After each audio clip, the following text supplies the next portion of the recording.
자, 저희가 특별한 시간 준비했다고 말씀드렸는데 또 하나의 네. 순서고요. 또 귀한 분 모셨습니다. 바로 모셔보겠습니다. 고려대학교 경제학과의 김진일 교수 나와주셨어요. 교수님 안녕하십니까? 네, 안녕하십니까? 네. 예, 교수님 이렇게 나오셔서 감사합니다.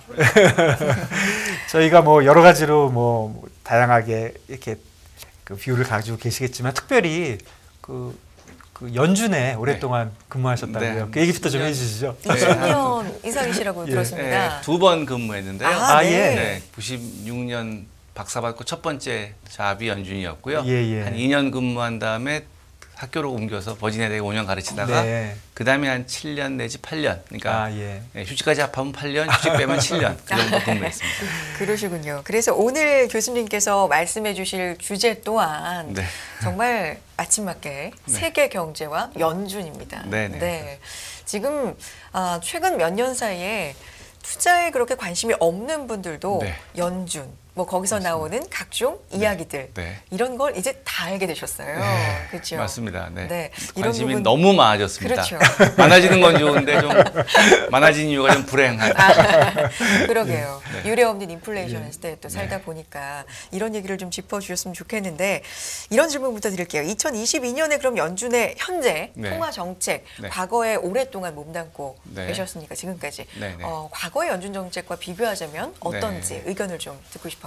제가 처음 갔던 96년부터만 따진다면 사실 지금 생각해 보면 2008년 금융위기 때 그때 연준 정책도 상당히 혁신적이었지만 코로나 이후에는 더 혁신적인 정책이 나왔고요.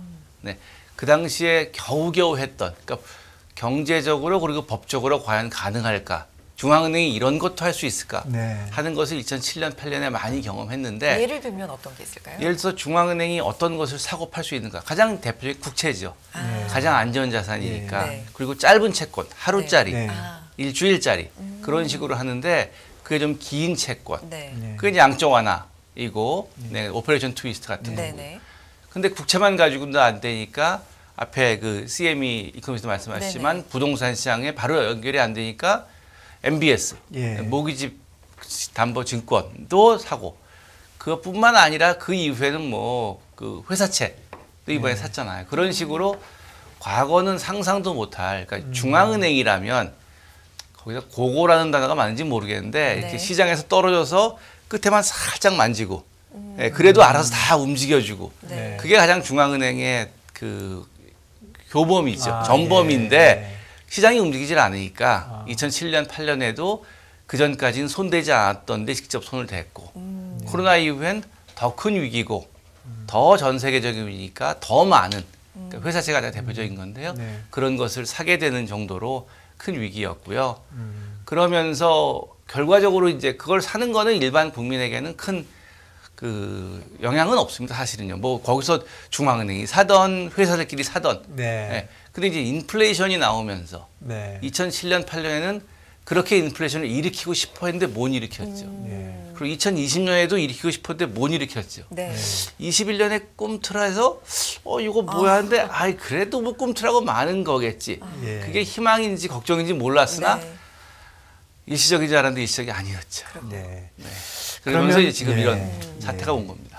그럼 2007년, 2008년 전에는 이런 뭐 오퍼레이션 트위스트라든가 뭐 이런 게 거의 없었던 거죠? 없었고요. 제가 대학교 때 공부를 할 때 1960년대에 있었다고 이제 은사이고 지금 같이 화폐금융 교과서를 쓰고 있는 정우찬 선생님한테 대학원 학부 때 화폐금융 수업 시간에 배웠는데 그거는 뭐 현재의 화폐금융이 아니라 80년대 당시에 그때 88년이었는데 20년 전 역사 그런 역사도 있었고 중앙은행이 그런 적도 있었다라고 배웠는데 그게 제 삶에서 제가 이제 일하면서 다시 오리라고는 상상을 못했었던 거죠. 그리고 국채뿐 아니라 뭐 모기지백 시큐리티라든가 회사채라든가 다 이렇게 됐다. 근데 사실 그 시작한 거는 금융위기 바로 직전부터 한 거죠. 금융위 그렇죠. 직전이라고도 할 수 있고 그거를 금융위기라고 생각하는 사람도 있고요. 그러니까 리만부터 시작하는 사람도 있고 아니면 베어스턴부터 있으니까 그때부터 이제 2007년 8년부터 시작했고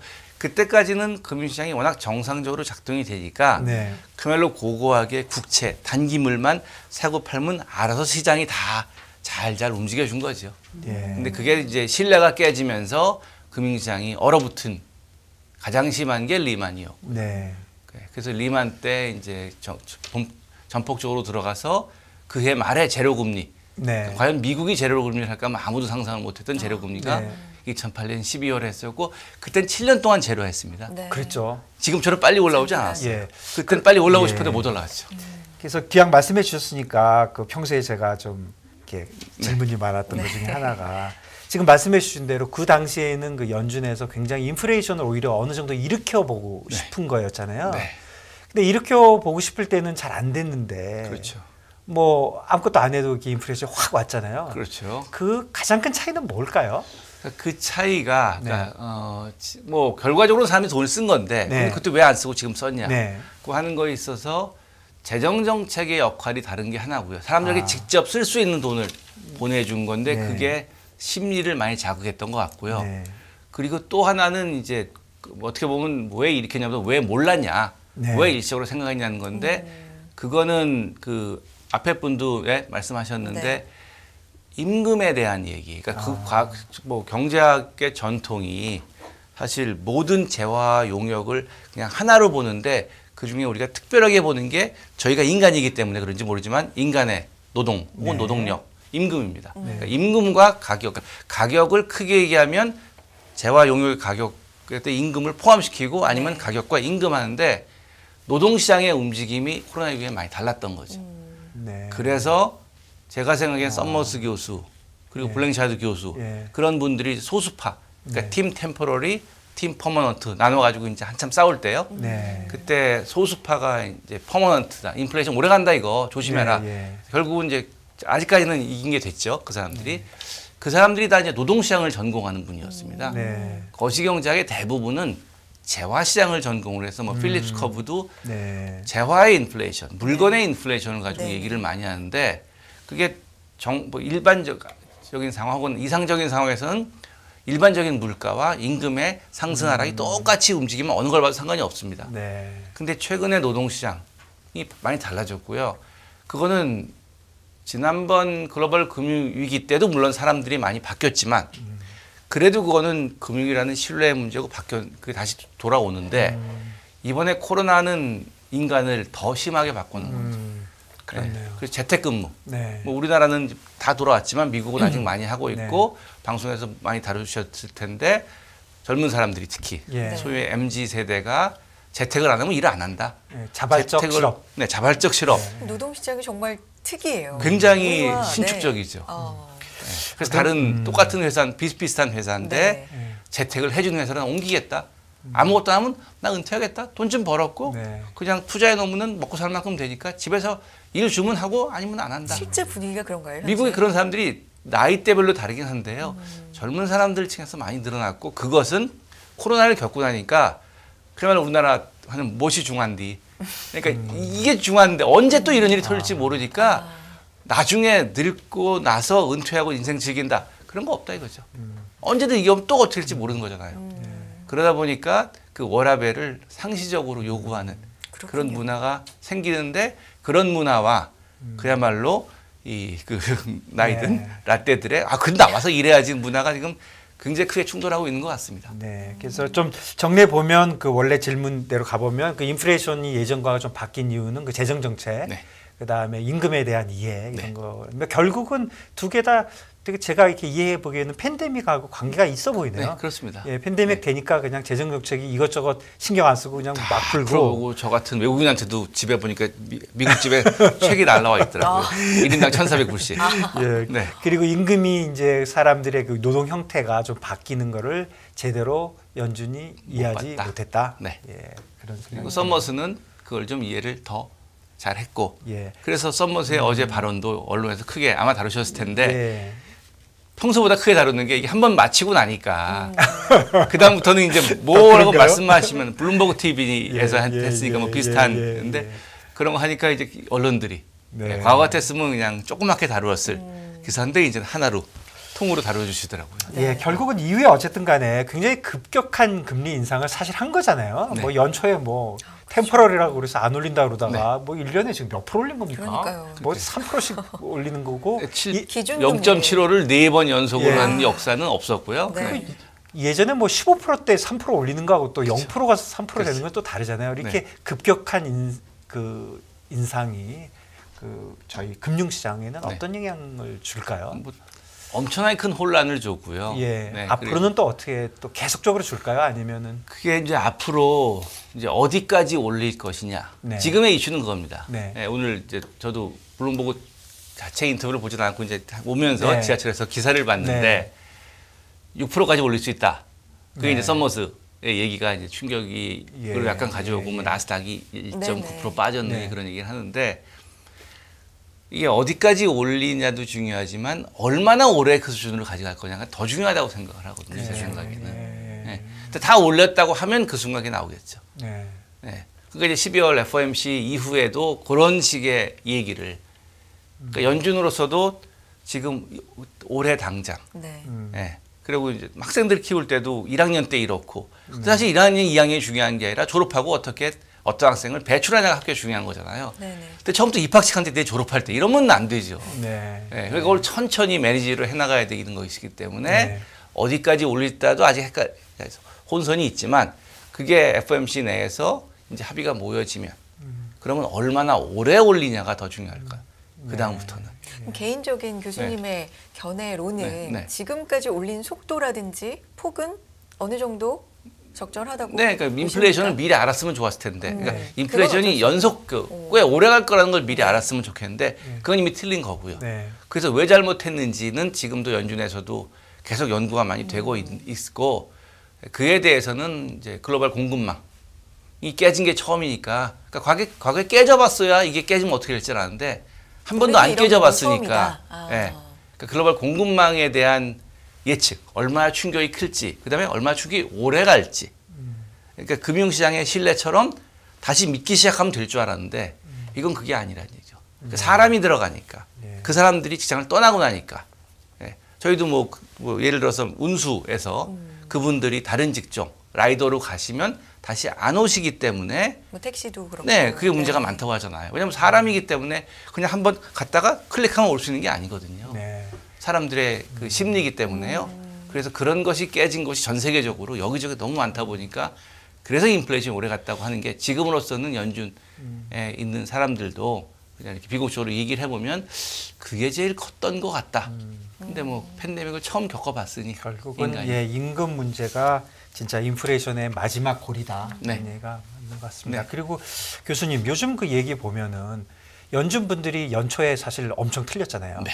그래서 욕 많이 먹고 이렇게 이제 저도 올라오고 뭐 이렇게 이제 너 연준에 있잖아요. 그러니까 근처에 있으면 뭐 안 맞으니까요. 그렇죠. 뭐 처음에 틀린 소리 많이 했잖아요. 뭐 네네네네. 금방 내려올 거라고 하고 그러다가 내가 틀렸네 그리고 뭐 너무나도 뭐 급격하게 올려서 시장이 뭐 주식 빠져서 좋아하는 사람 누가 있겠습니까? 채권도 빠지고 다 빠지고 이런 시장이 오니까 최근에 좀 시장이 좀 돌았으니까 오히려 우리가 생각했던 것보다 얘네들 너무 빨리 돌라서 그러면서 좀 매파적으로 얘기하는 것이 예전에 대한 자기 틀린 거에 대한 뭐 컴펜세이션이다. 그렇게 아주 험하게 욕을 하는 사람들이 많이 있는데 지금 연준의 그런 대응들이 되게 다 매파적인데 최근에 좀 돌아섰긴 했지만 그런 거에 대해서는 좀 어떻게 생각하십니까? 너무 시장을 너무 많이 보고 대응하는 게 아니냐. 그래서 연준에서도 일을 할 때 시장을 얼마큼 봐야 되는지에 대한 논쟁이 있습니다. 근데 너무 많이 보는 거 아닙니까? 하는 그러니까 그런 왜냐하면 문제. 이게 그 대학교에서 학생들을 키우거나 부모가 자식을 키울 때도 이게 잘 맞고 자신 있으면은 그냥 얘기하고 쭉 가면 돼요. 근데 그러다가 한번 틀려버리면 시킨 대로 해야 되는데 틀려버리면 그다음 말이 권위가 안 쓰는 거죠. 그러니까 그렇게 크게 한번 실수를 한 셈이니까 자꾸 평소에 눈치를 더 보는 거죠. 그렇게 될 수밖에 없고 또 보는 걸 아니까 아이들이 부모한테 울면은 사탕 주는지 알면 계속 울듯이 최근에 파월이 나가서 했던 여러 가지 스피치 그리고 이제 브루킹스에서 했던 그 질문 응답에서 나온 거를 또 시장이 너무 긍정적으로 해석하는 거 아니냐. 있고 예. 해서 또 지금 약간의 지금 말씀하신 게 예. 최근 며칠 동안의 톤이 약간 변하는 게 예. 왜냐하면 시장은 누구나 인간은 누구나 예. 자기에게 똑같은 게 있으면 긍정적으로 눈이 가게 마련이거든요.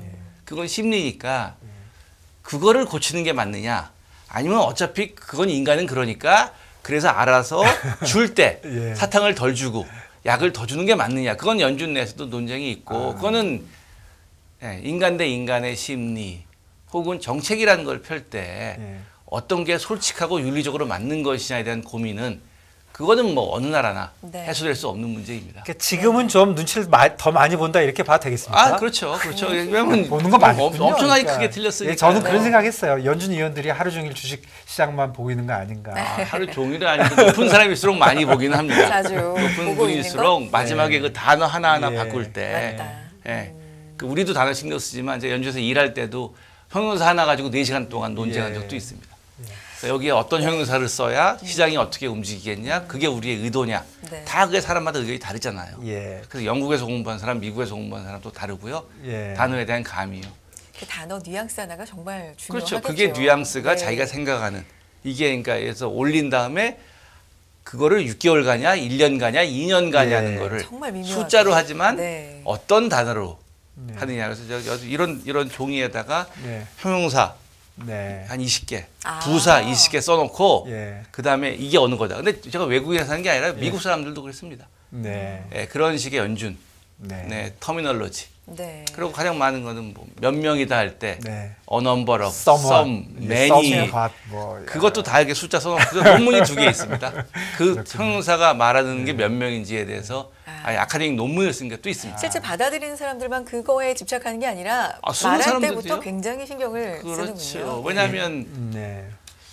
뭐 윤리적 법적으로 누구 책임인지 모르겠는데 말에 오해가 있었을 때 과연 누구 책임이냐. 음. 예, 법적으로도 사실 예. 이슈가 되잖아요. 네. 말하는 사람 책임이냐, 듣는 사람 책임이냐. 그러면 또 한 가지 그냥 단순한 질문인데요. 또 한 가지 그냥 시장에서 뭐 얘기하기 좋아하는 질문 중에 하나가 지금 연준 안에서도 물론 지금 말씀해 주신 대로 이렇게 생각하시는 사람 저렇게 생각하는 사람 많이 있을 텐데 그런 거 다 떠나서 파월이 의장이니까 네. 파월 말만 들을 수밖에 없을 거다. 그러니까 딴 사람 소리 들을 것도 없고 파월만 보면 된다. 네. 이렇게까지 얘기하는 분이 있는데 네. 거기에 대해서 어떻게 생각하십니까? 그러니까 파월이 말하는 거를 들을 때 네. 그게 FOMC의 전체 의견을 혼합을 해서 말하는 경우가 있고요. 네. 그리고 본인의 의사를 얘기하는 경우도 있습니다. 그럼 저희가 어떻게 합니까? 그러니까 그거를 분리할 줄 아는 사람은 하는 거죠.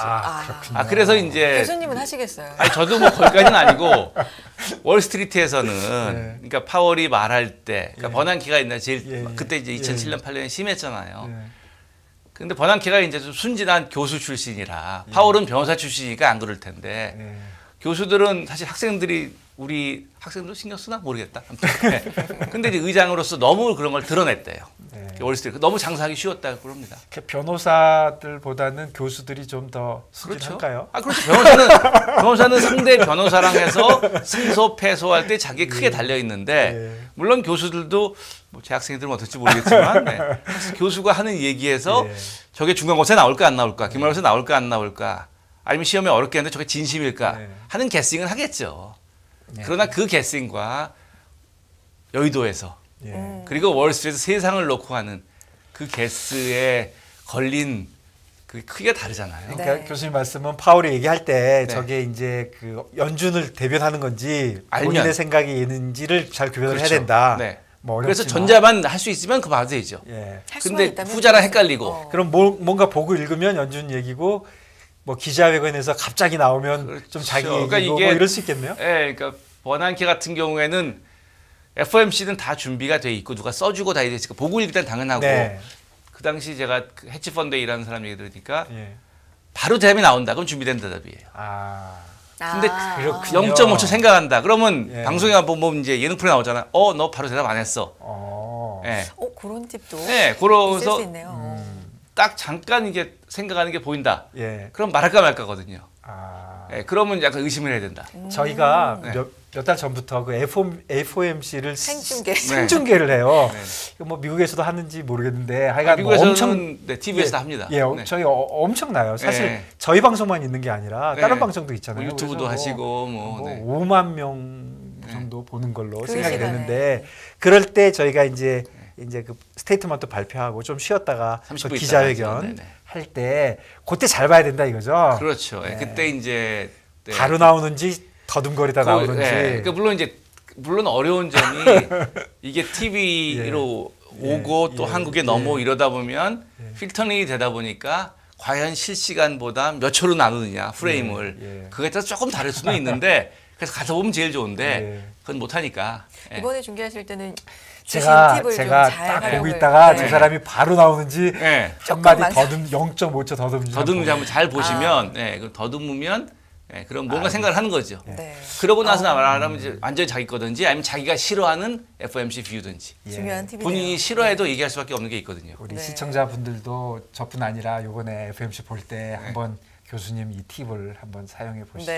그리고 다시 돌아가 보면 뭐 그건 알겠는데 파월이 자기 얘기인지 뭐 여러 가지 얘기할 수 있지만 그 의장 뭐 파월이라도 좋고 아니면 전체적인 연준의 의장이 있고 이제 위원들이 있는데 그 의장의 위상, 의장의 본인적인 개인적인 생각이 얼마나 영향을 미친다 이렇게 우리가 이해하면 될까요? 뭐 일단 의장이 그 아젠다, 의제를 세팅을 하니까요.